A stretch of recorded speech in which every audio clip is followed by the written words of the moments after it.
Subscribe करें और bell दबाएं ताकि कोई खबर रह न जाए।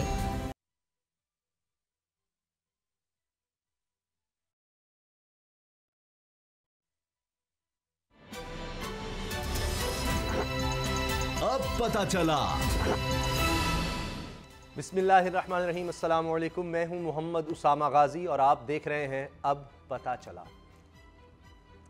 आज पाकिस्तान श्रीलंका से T20 सीरीज हार गया, जिसके बाद सोशल मीडिया और मीडिया पर इसका जो पोस्टमार्टम हुआ, इससे तो यूं लगा कि जैसे हम एक क्रिकेट मैच नहीं हारे बल्कि जिंदगी मौत की जंग हार गए हैं।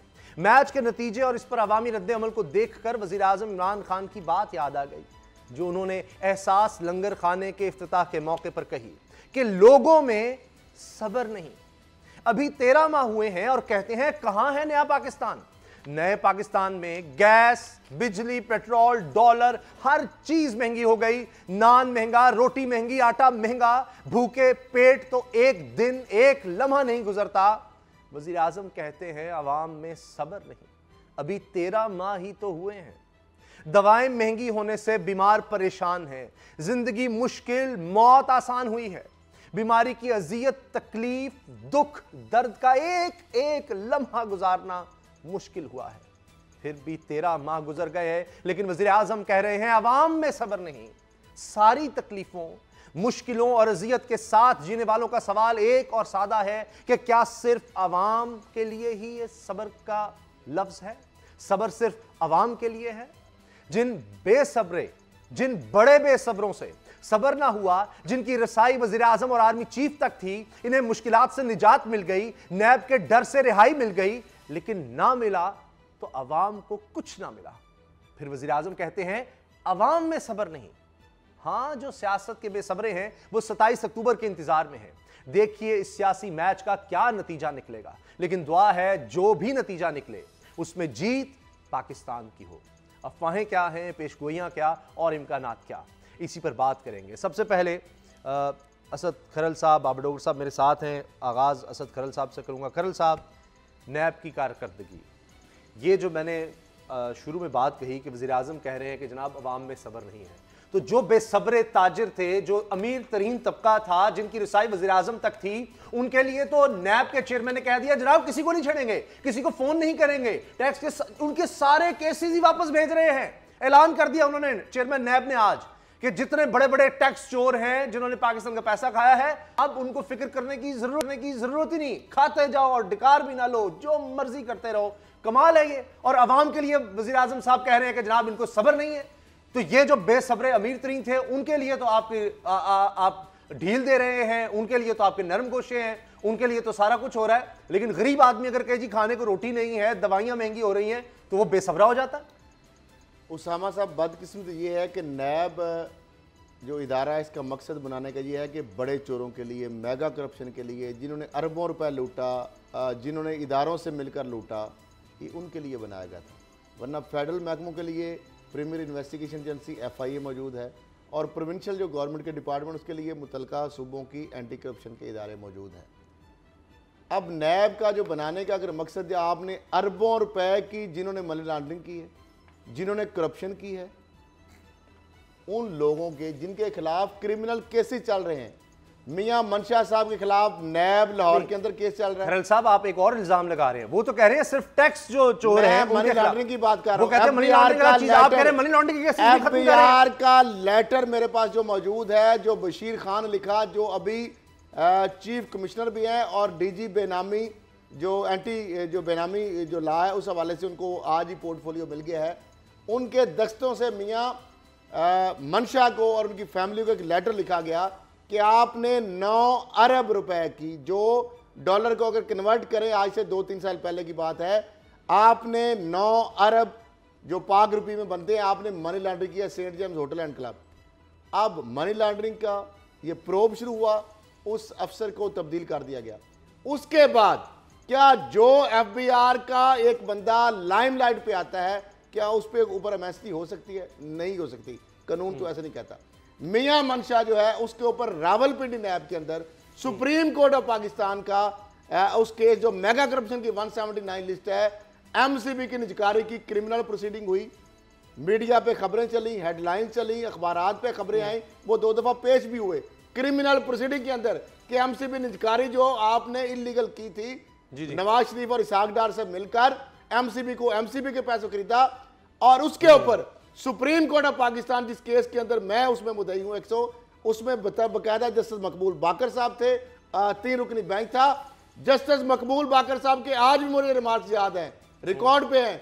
उनका ऐसे जो सौदागर हैं जिन्होंने मुल्क की चूल्हे हिला के रख दी हैं, जिन्होंने मुल्क को जोंकों की तरह चाटा है, और उसके अंदर सुन लें, उसके अंदर सुप्रीम कोर्ट ने 2 सफे की जजमेंट दी। कमरुज़्ज़मान चौधरी साहब को वक्फे के बाद बुलाया गया, सुप्रीम कोर्ट की जजमेंट में मुझे अलाउ किया गया कि आप अगर कंटेम्प्ट भी करना चाहते, आज भी मेरे पास राइट मौजूद है, आप कर सकते हैं। और ये बताया गया कि प्रोसिक्यूटर जनरल ये हमें बताए कि नैब ने ये केस मियां मनशा की निजकारी का केस स्टेट बैंक में किस तरह भेजा। नैब का इंडिपेंडेंट इदारा नहीं है, क्या उसकी इंडिपेंडेंट सीडेड है। वक्फे के दौरान कमरुज़्ज़मान चौधरी को बुलाया गया, 3 दफा उन्होंने झूठ बोला कि ये क्रिमिनल प्रोसीडिंग नहीं चल रही। उसके बाद वहां पे सुप्रीम कोर्ट का ऑर्डर मौजूद है जुलाई 2018 या 17 का, ये एक है, सुन लें। उन्होंने कहा कि नैब, हाउ कैन इट पॉसिबल कि नैब को एक फाइनेंस मिनिस्टर कहे और स्टेट बैंक में आपने भेज दिया, आप इसके खिलाफ अब तक क्यों नहीं की प्रोसीडिंग? आज तक नहीं हुई। ये लाहौर के अंदर नैब का, नेपरा का बंदा बेनिफिशियल निशान चुनिया है, नेपरा का बंदा गिरफ्तार है, मियां मनशा बाहर है। मियां मनशा, उसकी फैमिली के कार्ड कहां है? कोई लंदन का रहायशी है, कोई कनाडा का रहायशी है। ये वाद बंदा है पाकिस्तानी शहरी, वो कहता है मैं खाऊंगा पाकिस्तान में, मैं कमाना लूटना पाकिस्तान से है, लेकिन मैं पाकिस्तान पे एतमाद नहीं करता, मैं पाक रुपए में इन्वेस्टमेंट करूंगा, बुक में डॉलर लिखवाऊंगा। 17% रिटर्न है, इसकी बैलेंस शीटें बोलती हैं 70% चोरियां करके लेता है। 17 अरब की एक करप्शन, सेनेट कमेटी की करप्शन, निशात चुनिया पे बंदा गिरफ्तार। इसी तरीके से और मेरी गुजारिश सुन लें, जो नैब के प्राइम मिनिस्टर को मिलते हैं, ये तो एक आर्मी चीफ को मिलते हैं, आपके पास हर चीज की तफसील मौजूद है। सीमेंट की निजकारी देख लें, इसके टैक्स रिटर्न देख लें, इसकी जो अभी जो है ये बना एम्पोरियम, मेरे पास एक डॉक्यूमेंट्री एविडेंस है। वहां पे एलईडी लाइट्स के नाम पे कस्टम इंटेलिजेंस इसको वहां पे इसको जुर्माना किया। जालसाजी, नौसरबाजी, स्विंडलिंग, नजम कुरैशी बंदा जो नाम का बरतानवी शहरी है बेचारा, 9 लाख पाउंड इन्होंने जाली पर्चियां की। आज भी वो केस है, सर गुजारिश 60 लाख पाउंड इसके जिम्मे वाजिब अदा है। क्या ये सिर्फ टैक्स के केसेस की बात है या सारी ये मैं मनी लॉन्ड्रिंग की बात कर रहा हूं। साहब एक मिनट, दोबारा आते हैं आपके पास, आपको दोबारा आते हैं, आपने बड़ी तफसील बताई। जो वहां पर जाकर अपनी मजलूमियत का रोना रोता रहा, वो जो ये कहता रहा आर्मी चीफ को कि जनाब हमारा कारोबार तबाह हो गया, हम बेड़ा गर्क हो गए हैं और इस गवर्नमेंट ने हमारा बेड़ा गर्क कर दिया है। अभी खैल साहब जो एमसीबी की निजकारी की बात कर रहे थे, सुप्रीम कोर्ट में जब केस था, एमसीबी का रिकॉर्ड जो है वो किसी अदारे के पास नहीं है। एमसीबी कैसे निजकारी हुई, किस डिपार्टमेंट ने उसकी निजकारी की, किन रूल्स के तहत की, क्या उस किसी चीज का कोई रिकॉर्ड नहीं है। मैं देखने वालों के लिए 1 मिनट में बता दूं कि वो गालिबन, अगर मैं गलत हूं तस्दीक करें, उसमें मुकदमा यह है कि कुछ इन्होंने पैसे दिए थे, निजकारी जब हुई कि जितने में हम एमसीबी ले रहे हैं, सरकारी इदारा था, तो उसकी कुछ पेमेंट की और उसके बाद सारा कंट्रोल उनके पास चला गया और एमसीबी के पास जो पैसा था, जो एसेट्स एमसीबी के एक रुपए में इनको पड़ा था सर एमसीबी, और वही देकर उन्होंने एमसीबी खरीद लिया। वही पैसे जो लोगों के थे वही दिए और एमसीबी खरीद लिया, वो अपना पैसा नहीं कोई लगाया। सर इस चीज का रिकॉर्ड पाकिस्तान के किसी डिपार्टमेंट के पास नहीं है। जब सुप्रीम कोर्ट रिकॉर्ड मांग रही तो हर डिपार्टमेंट दूसरे पे डाल रहा था, दूसरा डिपार्टमेंट तीसरे पे डाल रहा था। प्राइवेटाइजेशन कमीशन जो था वो कहता हमारे पास कोई रिकॉर्ड नहीं है। बाकी सारे डिपार्टमेंट थे, हर एक ने यही कहा जी हमारे पास रिकॉर्ड नहीं है। उस वक्त इसहाक डार साहब थे, उन्होंने जो फाइनेंस मिनिस्टर थे वो सारे इन डिपार्टमेंट्स को देख रहे थे, उन्होंने सारा रिकॉर्ड उसका जाया करवा दिया था, सारा रिकॉर्ड। इस टाइम एमसीबी का कोई ऑफिशियल रिकॉर्ड नहीं है इसको किस तरीके से ये एक केस है, ये जो आप तो सर एक केस है, एक बंदे का मामला है, एक केस है और एक बंदे सीमेंट की निजकारी निकाल ले। अब चलिए सर, एक बंदे के इतने केस आपने बता दिए खरल साहब। अब मुझे एक बात बताएं उसामा साहब, कल जो नैब के चेयरमैन हैं उन्होंने प्रेस कॉन्फ्रेंस की और उन्होंने कहा जी कि किस तरह से जनाब के हम ना किसी ये जो डिपार्टमेंट्स है ये जितने बिजनेसमैन हैं हम इनको बिल्कुल तंग नहीं करेंगे, इनके जो केसेस हैं या FBI को भेज देंगे, FIA को भेज देंगे और हमारा इनसे कुछ लेना देना नहीं है जी। मुझे अभी बताएं कि FIA, FBR, एंटी करप्शन आज तक इन्होंने कितने के बड़े लोगों पर हाथ डाला है, मुझे बताएं, हिस्ट्री में बता दें कि FBR ने, FIA ने, FBR से मिलकर मैं आपसे एग्री कर रहा हूं, FBR तो FBR को केस भेजेंगे तो फ्रीक ना है, समझे ना, उसमें एक फ्रीक है, जितनी टैक्स चोरी होती है वो तो FBR के साथ मिलके होती है, तो वो तो व्हाइट कॉलर जो क्राइम है इसमें FIR जो है उसके जो ऑफिशियल है उनकी क्राइम्स के बगैर हो ही नहीं सकता। पर्सनल नॉलेज है, FBR के पास आप जाएं, मैं टैक्स देना चाहता हूं, कहते हैं जी कितना आपका 2 लाख बनता है, छोड़ो जी 50,000 हमें दो, आप चुप कर जाएं, वरना आपको 2 लाख क्या हम आपको 10 लाख डाल देंगे अगर आपने पूरा टैक्स देने की कोशिश की। डेट तक इस वक्त तक FBR करप्शन कर रहा है, FBR के इंतहा दर्जे की कर रहा है, पैसे पकड़ रहे हैं, जो काम वो पहले 50,000 में करते थे अब वो 1 लाख रुपए में कर रहे हैं, रेट उनका डबल हो गया। लेकिन मुझे बताएं आज भी बाबर साहब, मुझे ये बताएं, एक बात का जवाब चाहिए मुझे कि ये इन लोगों के लिए जो अमीर तरीन तबका है, ये इसमें कोई शक नहीं, ये अमीर तरीन तबका है पाकिस्तान का, जिसको ये रिलीफ मिल गया है कि उनके केसेस जो हैं हर तरह के वापस, जो मौजूदा चेयरमैन के दौर के थे नैब के वो तो वापस, जो पिछले दौर के थे वो सभी वापस, तो गरीब के लिए इमरान खान साहब कह रहे हैं कि वो सब्र करे। साहब आज साबित हो गया है कि पाकिस्तान का सबसे ताकतवर, सबसे मजबूत माफिया ये चंद बिजनेसमैन है, तो जो नारा था दो नहीं एक पाकिस्तान, इकोनॉमी को यरगमाल बनाया हुआ है, नैब उनके सामने बेबस गरीब है, कहां जाए, हुकूमत उनके सामने बेबस है, और ये हुकूमत जो है ना ये आम लोगों को, सर गरीब कहां जाए मुझे बताएं, उसके लिए वो कह रहे हैं सब्र नहीं है, लेकिन एक स्टैंड लिया सर आप में सब्र नहीं है, बाबर साहब, असद खरल साहब में, मुझ में, ये जो हमारा कैमरामैन यहाँ पर बैठे हैं, हमारे जो टेक्नीशियन है, ये बेसब्रे लोग हैं, इनमें सब्र नहीं है। सामा साहब मुझे एक बात बता दें, ये जो 100 दिन का सुहाना ख्वाब दिखाया था, ये आपने दिखाया था या मैंने दिखाया था? ये खान साहब ने दिखाया था, कुछ सोच समझ के दिखाया होगा, कुछ उनको पता होगा। सर जिनके लिए ख्वाब था उनके तो ख्वाब पूरे हो गए, किसी ने सोचा था कि सर केस खत्म हो जाएंगे, वादे किए थे वो कहां गए, खत्म करके दिखाएं। वो घर कहां पर है? जिस दिन ये कमेटियां बन रही हैं, जिस दिन चेयरमैन नैब को मैं चैलेंज दे रहा हूं, आप करके खत्म दिखाएं केस।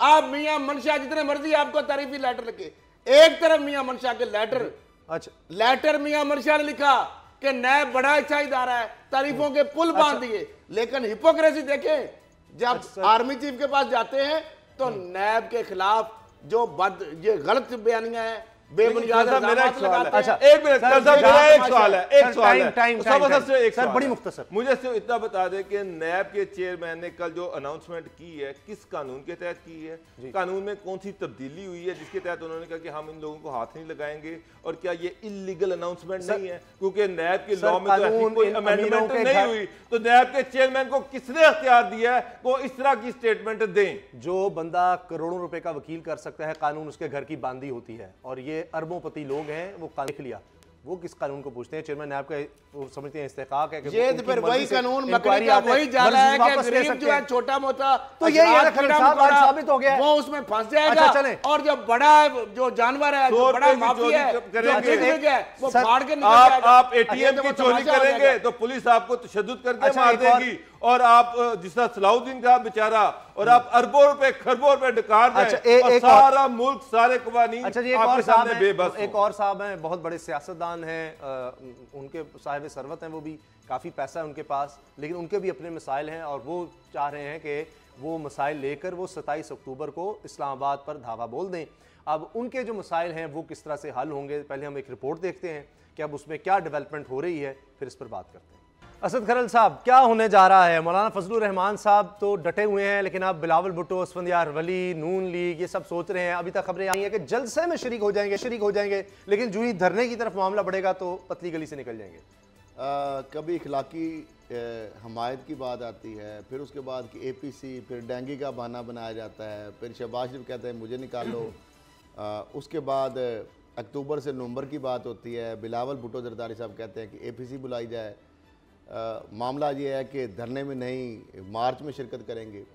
मेरा ख्याल है कि मौलाना फजलुर रहमान साहब आखिरी वक्त में पाकिस्तान के आईने पाकिस्तान और कौमी के वसी तर मफाद की खातर जब वो देखेंगे कि मामला जो है वो कुछ सुलझ नहीं रहे, या जिस तरीके से उन्होंने दावे किए थे मिलियन मार्च 15 लाख लोग, कहीं ये ना कह दें कि हम कौम के वसी तर मफाद की खातर इस जो धरने का है मामला उसको हम मौखर कर रहे हैं और उसके लिए हम वार्न कर रहे हैं। नहीं, वो लोगों के पास उन्होंने, मैंने कहीं पढ़ा है कि वो कह रहे हैं हम अब लोगों के पास जाएंगे चंदे के लिए, तो वो कोई पैसा नहीं कितना इकट्ठा हुआ, क्या चक्कर हुआ है? बाबर साहब आप कुछ कहना चाह रहे हैं? पीपल पार्टी जो है, आप देखिए कि ये हो क्या रहा है। पीपल पार्टी मौलाना से उन्होंने ये कहा कि हम धरने में शिरकत नहीं करेंगे, लेकिन हम आपके साथ आज़ादी मार्च में शिरकत करेंगे। और आज़ादी मार्च में किस तरह से शिरकत करेंगे, वो ये कि मौलाना जब कराची से निकलेंगे, उनकी जो टीम निकलेगी तो पीपल पार्टी उनके साथ आज़ादी मार्च का हिस्सा होगी। अच्छा। सखर में आके एक बहुत बड़ा जलसा किया जाएगा जिसमें पीपल पार्टी की लीडरशिप जो है वो खिताब करेगी। अच्छा। और उसके बाद सखर से मौलाना को टाटा बाय बाय कह दिया जाएगा जब पंजाब की बाउंड्री आएगी,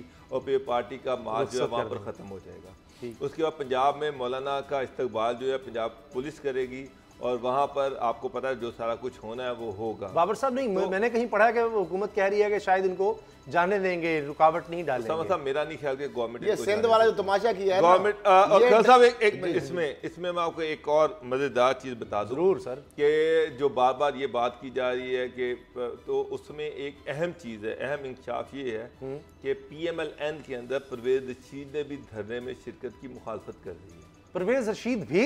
परवेज रशीद साहब ने भी धरने में शिरकत की मुखालफत कर, वो एजेंडे की वजह से जो इनका है, जो मजहबी कार्ड, वो ये समझ रहे हैं, वो ये कह रहे हैं कि जो धरना है ये काउंटर प्रोडक्टिव हो सकता है। इस धरने जब तक मौलाना अपने धरने के अगराज़ व मकासद पूरी तरह से बताएंगे नहीं, जब तक मौलाना हमें पूरी तरह से लूप में नहीं लेंगे, और उस वक्त तक हम धरने में शिरकत नहीं कर सकते। और सेकेंडली वो ये कह रहे हैं कि टाइमिंग गलत है।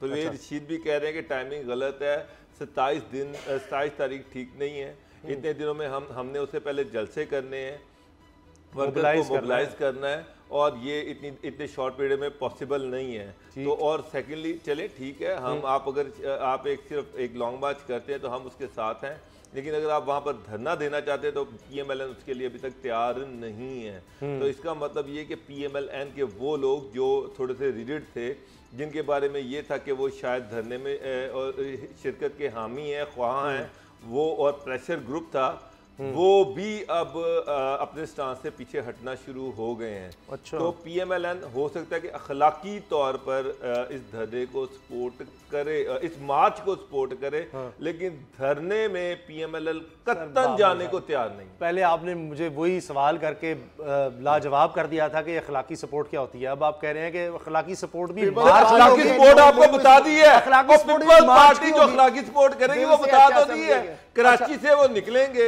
उनकी बड़े धरने में अखलाकी सपोर्ट भी नहीं रही, तो नवाज शरीफ साहब का जो फैसला था कि हर सूरत मौलाना के साथ जाओ, उसका क्या हुआ? नून कहती रही कि हमारा कायद जो कहेगा हमारे लिए हरफे आखिर है, तो वो फिर वो उसका क्या हुआ? परवेज रशीद जैसा शख्स कह रहा है। PMLN की लीडरशिप ये भी सोच रही है कि पीपल पार्टी के तो जो वर्कर हैं, जो लीडर हैं, वो धरने के साथ कराची से निकलेंगे, सखर में आके अखलाकी सपोर्ट मौलाना को बाय बाय कर देंगे, तो वो अपने वर्कर को या खामख्वाही उनको उठाए जाएं, उनको मारा जाए, जेलों में बंद कर दिया जाए, तो वो कह रहे हैं हमें क्या फायदा होगा इससे। सही। अच्छा, तो वो तो शायद इस तरह की अखलाकी सपोर्ट तक भी नहीं जाना कराची तो चल रहा है ना कारवां, ये सिर्फ इसलिए चल रहा है क्योंकि सिंध पुलिस है और सिंध हुकूमत है।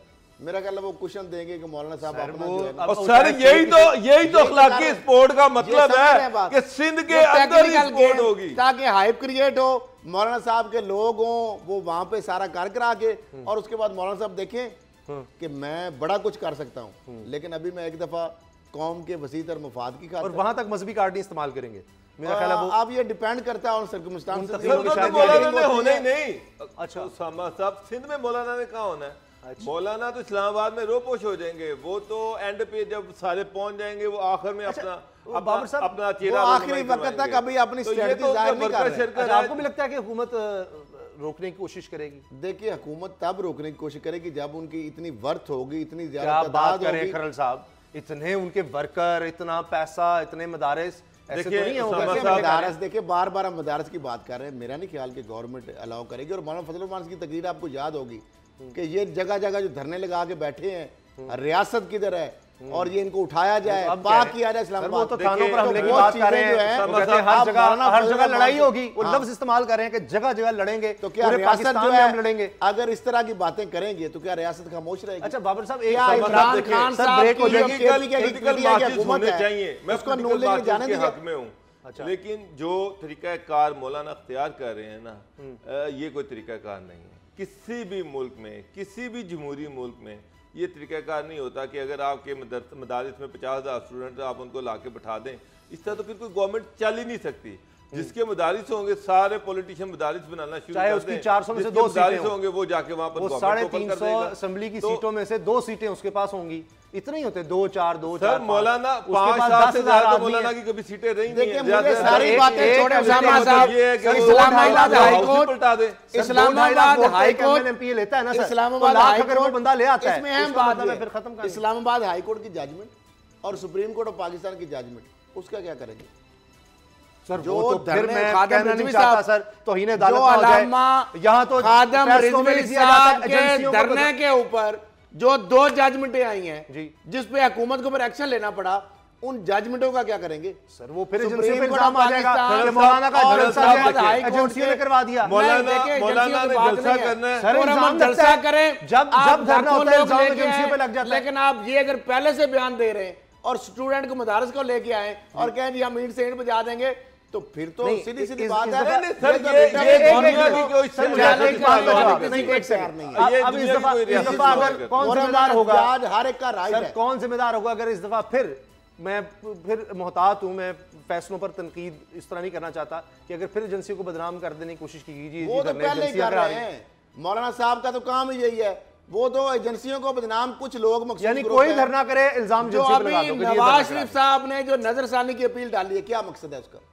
अच्छा अचानक से एकदम से नमूदार हुए हैं, यानी देखे ना, हर काम कार्ड खेलते बड़े तरीके से। अच्छा सर, ब्रेक का कभी वक्त ये होने लगा। खामोश हो जाते हैं, गुन्ने बन जाते हैं, और सर उसके ब्रेक बाद का वक्त है अचानक बाबर से- साहब, बिल्कुल मुख्तर 10 सेकंड में। ये वो एक फेक न्यूज चली, वो हिदायतनामा चला, उसमें तो एक तो वो शिक 6 का बड़ा एक हो रहा है चर्चा। छोड़े उसामा वो साहब। ट्विटर मैं- का मैं- टॉप नहीं, ट्रेंड भी रहा है, लेकिन उसामा साहब हम नहीं, उसमें जो दीगर चीजें थी, डंडे और वो जनाब के हर एक के पास झंडा और वो सारा, वो डिनाई कर रहे हैं, वो ठीक है, लेकिन उसके अलावा ये खदशात हैं कि इस तरह डंडा बरदार और झंडे पकड़े होंगे और सारी बातें जो उसमें हो रही हैं, अगरचे उसका नुकसान कोई हुआ है, वो चाहे फेक न्यूज़ है, लेकिन उसका नुकसान आपको लगता है हुआ होगा कोई? उसामा साहब बिल्कुल उसका नुकसान हुआ है। वो जो शिक सर, 6 थी, आज ट्विटर का टॉप ट्रेंड था और हर जगह वही उनको discuss जवाब हो देने रहा पड़ा। था, उसको सर, जवाब देना पड़ा। और ठीक है। Secondly sir, break. स्टूडेंट्स को जब वहां पर लेके जा रहे हैं धरने के लिए इस्लामाबाद में, तो वो कोई हनीमून तो टाइम ओवर हो मनाने रहा नहीं जा है। रहे। चलें, ब्रेक का वक्त है जी। ब्रेक के बाद हम बात करेंगे। मियां नवाज शरीफ साहब ने फिर एक दरखास्त दायर कर दी है जनाब सुप्रीम कोर्ट में, वो जाली वीडियो स्कैंडल का मामला,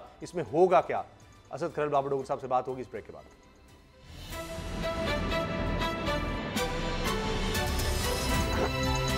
अब पता चला।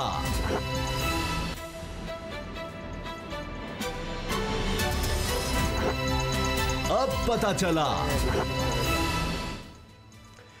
वीडियो स्कैंडल का मामला एक दफ़ा फिर अब खबरों में है। सुप्रीम कोर्ट में नजरसानी की दरखास्त मियां नवाज शरीफ साहब की तरफ से दायर कर दी गई है, साथ ही अपील भी चल रही है इस्लामाबाद हाई कोर्ट में। असद खरल साहब से बेहतर कौन बताएगा इस बारे में। खरल साहब, ये क्या हो रहा है इतने अरसे के बाद? अब एक तरफ सुप्रीम कोर्ट में कह रहे हैं कि जनाब वो वीडियो स्कैंडल का मामला, उस पर सुप्रीम कोर्ट ने फैसला सुना दिया था, लेकिन उस फैसले में तो बड़ा काफ़ी वाजे कर दिया गया कि इस्लामाबाद हाई कोर्ट को इख्तियार है कि वो इस चीज़ को देखे, तो वहाँ पर इनका केस चल रहा है, वहाँ ये बात कर लें कि जनाब ये इस वीडियो को देख लें कि इसमें कितनी सच्चाई है, क्या क्या है, और उस केस को बुनियाद बना लें। देखिए उसामा साहब, ये वीडियो कब जारी हुई? इसके बाद सुप्रीम कोर्ट ऑफ पाकिस्तान ने बारहा नवाज शरीफ साहब के वकला को कहा कि आप वो वीडियो अगर है ऑथेंटिक तो लेके आए। इस्लामाबाद हाई कोर्ट ने बारहा कहा, अब ये खामोश रहे। उसके बाद अब अचानक नवाज शरीफ साहब जो वकील है उन्होंने कह दिया नवाज शरीफ साहब ने जो दरख्वास्त दायर की है कि 5 बंदों को बतौर गवाह बनाया जाए, और गवाहों में कौन है? वो नासिर भट्ट। उसके बाद कौन है जो एक वो जिस तरह पहले जाली और जेरी फ्रीमैन से इन्होंने जाली ट्रस्ट डीड का वो जो जिसकी कंपनियां एक बनाता है, दूसरी फ्रॉड सारी कंपनियां थी और सारा जालसाजी की, कि वहाँ से वो जो माहिर है जिसने फ्रांसिक की है उसको बुला लिया जाए। 5 बंदों को बुलाया जाए, और उसमें वही फिर टीज़र दे दिया है। टीज़र दे दिया है, 23 सवाल उन्होंने जज के कंडक्ट के ऊपर उठा दिए हैं कि वो प्रेस किस तरह जारी कर सकता था।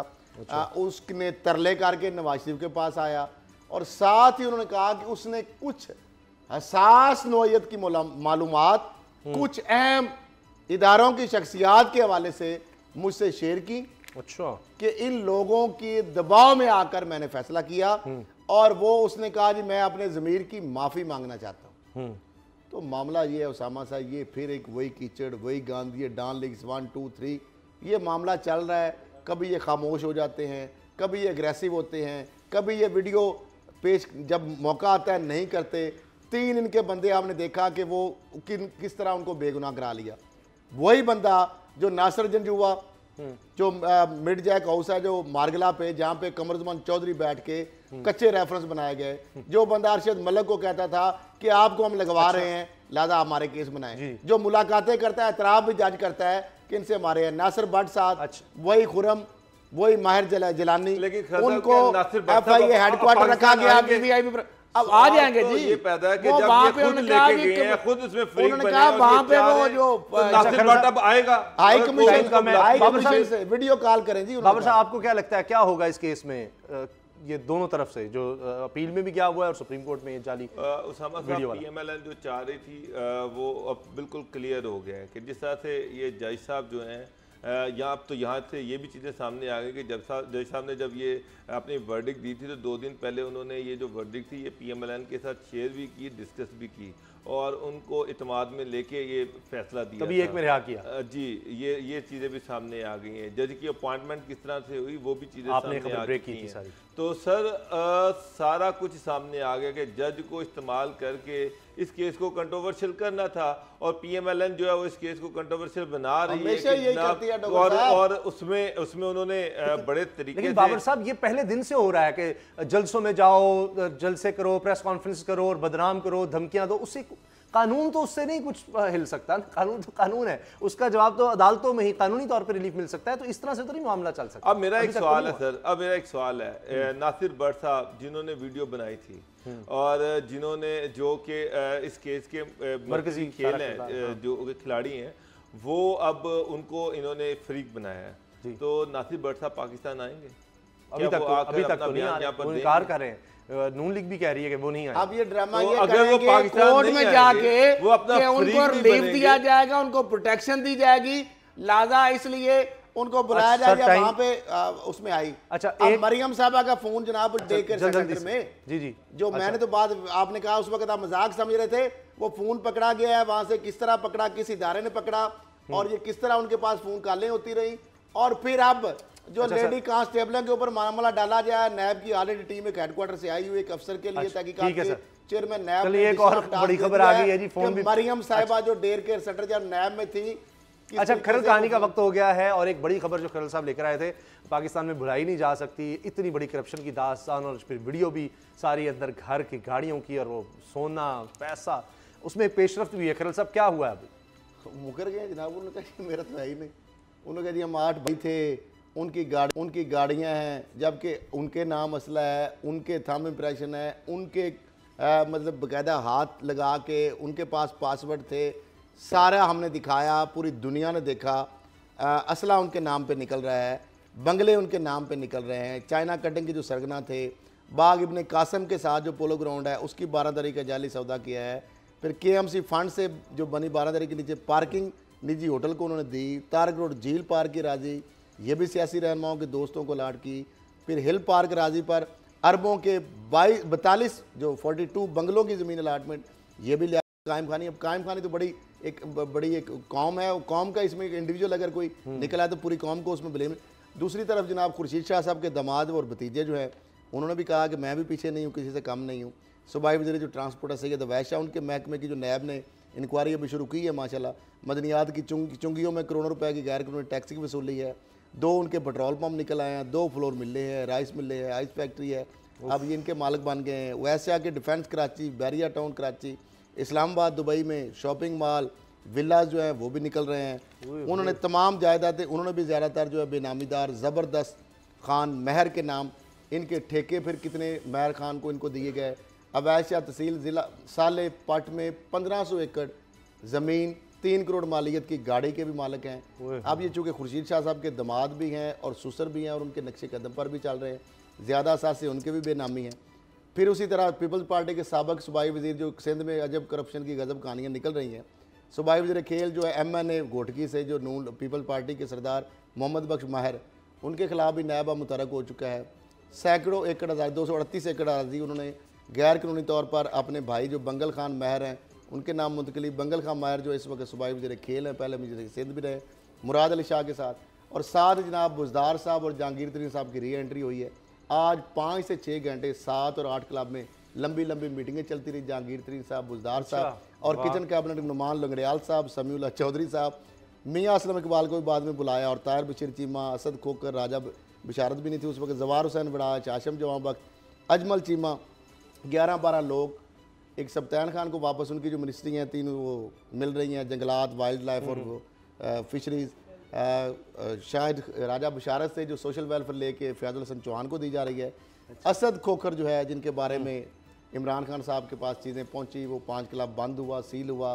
ताहिर चीमा के वाले से जो ऑडियो उनके पास पहुंची 10 करोड़ की डीलों की, वो सारे दोबारा री एंट्रियाँ हो रही हैं। एक SDO नदीम ज़िया था जो ख्वाजा साद रफ़ीक का फ्रंटमैन था, अब फयाज बुज़दार SDO साहब हैं जो लुक आफ्टर करते थे, घर में रहायश रखते थे जब उस्मान बुज़दार साहब, अब डीलिंग विलिंग वो कर रहे हैं। ताहिर खुर्शीद साहब जो DG खान के कमिश्नर थे, जिन्होंने कमिश्नर उसका फंड उधर लगा दिया उनके घर में, वो उनको पहले इंडस्ट्री सेक्रेटरी लेके अब CNW बन गया, सारे फंड उन्हें अपने पास रख ली। जो किकबैक कमीशन देता है उसका वो जनाब रिलीज हो जाता है। एक SDO बेचारा ने प्रमोशन के लिए 15 लाख दे दिया। अब बोलियां लग रही हैं। खोकर साहब की मीटिंग 2 पंजाब की अहम जो डिग्निटरीज हैं उनसे हो चुकी हैं। इतना इन्वेस्टमेंट उन्होंने की है, जो लैंड ग्रैबर इतने पर्चे हैं, अगर उसको एज पर ख्वाहिश जो उसने वजीर दाखिला मांगा था उसको मिल जाता है। सर इससे बड़ी शर्म की बात नहीं हो सकती पंजाब के लिए कि जिस शख्स पे दर्जनों केसेस हैं, कत्ल, इक़दाम, कत्ल, अगवा, ये क्या से ऊपर तो सिर्फ मर्डर केसेस में उनके खिलाफ FIR, तो वो कानून के ऊपर आके बैठ जाएगा वज़ीर और वसीम रामे साहब जो है, और ये मैट्रिक पास भी नहीं है, वो तो फाइल नहीं पढ़ सकते, जो इन्वेस्टर हैं, बड़े ये खबर सुनाते हुए बड़े इन्वेस्टर हैं बुज़दार साहब के, उनको स्पोक्स पर्सन मीडिया सेल का बाबर साहब, और उनको तर्जुमान बनाया जा रहा है, मीडिया सेल का इंचार्ज बनाया जा रहा है। करोड़ों रुपए के उनके ऊपर फ्रॉडों के इल्जाम अलहदा है। उनके ऊपर मुख्तलिफ फैक्ट्रियों के ऊपर जिस तरह कब्जे करवाए गए, असद खोखर ने किस तरह बुज़दार साहब से उनको कुर्बत में लाए, 5 क्लब से किस तरह उठ के 1 क्लब ये तो शर्म की बात है। खरल साहब पड्डे की प्रॉपर्टियां उठाई चौनी में, और मुझे तो ये अगर ये हो गया ना, मुझे ये खबर सुनाते हुए भी बताते हुए भी शर्म आएगी कि इतने मुकदमों के बावजूद पहले सारा महकमा माल लोधी उनका बंदा लगा दिया गया। अच्छा करन साहब, आप कह रहे हैं कि मुझे शर्म आएगी कि उनको इंटीरियर मिनिस्ट्री सॉरी वजारत दाखिला पंजाब दे दी जाए। सर उनको वजारत तो दे दी गई है, वो तो वजारत तो उनके पास है, डिफैक्टो चीफ मिनिस्टर है, यही शर्म की बात है। लेकिन देखिए ना, वजारत दाखिला तो कानून के साथ डायरेक्ट ताल्लुक है, तो पुलिस उनके अंडर होगी, वो तो सारे केस भी खत्म करा देंगे। उनके लिए पंजाब का सबसे बड़ा क्रिमिनल, जब से हम प्रोग्राम कर रहे हैं व्हाट्सएप का सिलसिला तेज हो गया है। मैं तो हैरान हूं कि व्हाट्सएप पे चल रही है। खान साहब को क्या पता नहीं है कि किस तरह से ये बंदा जो है, इसमें कितने केसेस रहे थे, इसकी एजुकेशन कितनी है, जरा पता तो करें, उसकी डिग्रियां तो निकलवाएं, उस पे उसके ऊपर FIR तो निकलवाएं। मुझे तो समझ नहीं आ रही कि PTI में हो क्या रहा है। पहले पंजाब का बेड़ा गर्क हुआ हुआ है, गवर्नर यहाँ पर कोई नहीं है, लॉ एंड ऑर्डर का यहाँ पर बुरा हाल है, और ब्यूरोक्रेसी यहाँ पर काम नहीं कर रही, करप्शन यहाँ पर आम है। बुज़दार साहब ने सबसे ज्यादा अगर काम किया है ना, आप बड़े बड़े सबसे ज्यादा काम किया तो वो उनके तबादलों का, ट्रांसफर पोस्टिंग का, उसमें माल वो बना रहे हैं।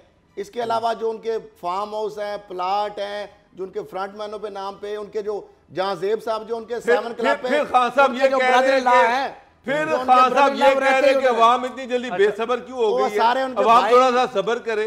और सर सब्र क्या करें, आपने जो लोग लगाए जिस तरह से वो लोगों का हश्र कर रहे हैं, उसके बाद शाहनवाज उनके साथ गया जब ब्रूने मुल्क जाके सीख लिया उन्होंने, ब्रूने मुल्क किस तरह पैसे कल क्या होगा, वो भी काम उन्होंने शुरू कर दिया। उनके दोस्त पहुंच गए वहां पे। बाबर साहब कल क्या होगा? कल सर नैब ने नोटिस भेजा है शहबाज शरीफ साहब को, जो रिसीव किया तावला तारड़ ने, कि नैब ये पहले नैब ने ये डिसाइड किया था कि हम उनके घर नहीं जाएंगे, उनको यहाँ पर बुलाएंगे।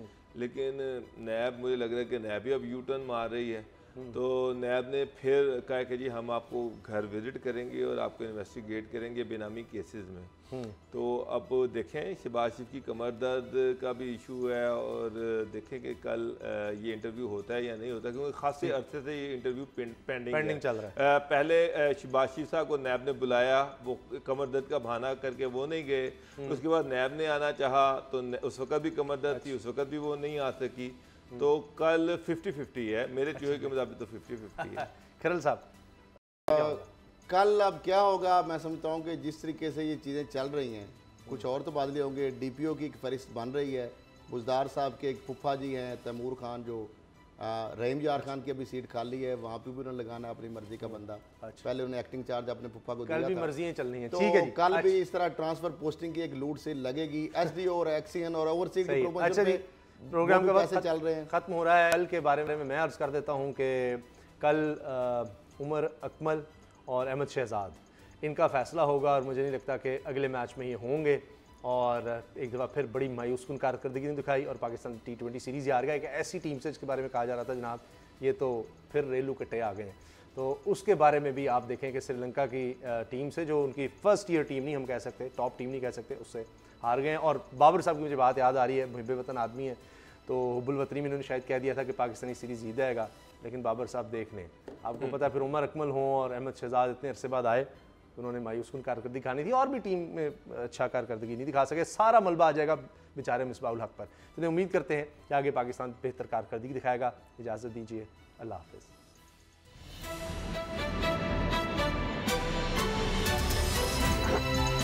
अब पता चला। सब्सक्राइब करें और बेल दबाएं ताकि कोई खबर रह न जाए।